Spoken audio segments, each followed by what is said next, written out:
అనొచ్చు. కూర్చ అంటారు.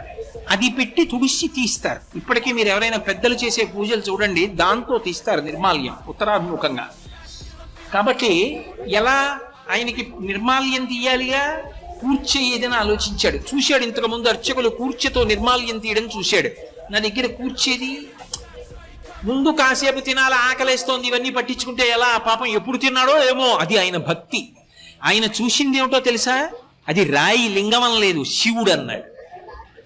అది లేదు మిగిలిన వాళ్ళకి, ఆయనకుంది కన్నప్పకి. వచ్చిన వాడు ఏం చేశాడు, చెప్పులతో లోపలికి వెళ్ళిపోయాడు. ఎందుకని, ఇదే కూర్చ అన్నాడు. అక్కడికి వెళ్ళి ధనస్సు పక్కన పెట్టాడు, మాంసం ముక్కలా పెట్టాడు, ఈ చెప్పు తీసి శివలింగాన్ని తుడిచాడు.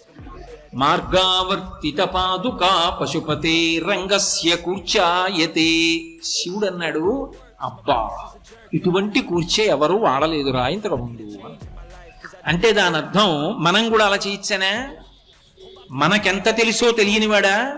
నీకు తెలిసున్న దాన్ని బట్టి నువ్వు ప్రవర్తించాలి. ఆయనకి తెలియదు, అనుగ్రహించాడు. ఎంత తెలుసో అంతకు అనుగ్రహించేస్తాడండి. చిత్తశుద్ధి మాత్రం అవసరం. కాబట్టి ఇప్పుడు చెప్పు పెట్టి నిర్మాల్యం తీశాడు, శివుడు అంగీకరించాడు. గండూషాంబు నిషేచనం పురరిపోర్ దివ్యాభిషేకాయతి. ఆయన త్రిపురాంతకుడు, మహాజ్ఞాని, దక్షిణామూర్తి. అటువంటి వాడి మీద ఎంగిలి నీరు ఉమిశాడు. ఇది అభిషేకం రా అన్నాడు, అంగీకరించాడు. ఎందుకని, కన్నప్పకంతే తెలుసు. ఆయన గుండెలు చూశాడు. తొందరగా స్నానం చేస్తే నేను తింటానని పెడుతున్నాడు, చాలు. నేను రాయిని అనుకోవట్లేదు, నేను శివుణ్ణి అనుకున్నాడు, అంగీకరించాడు.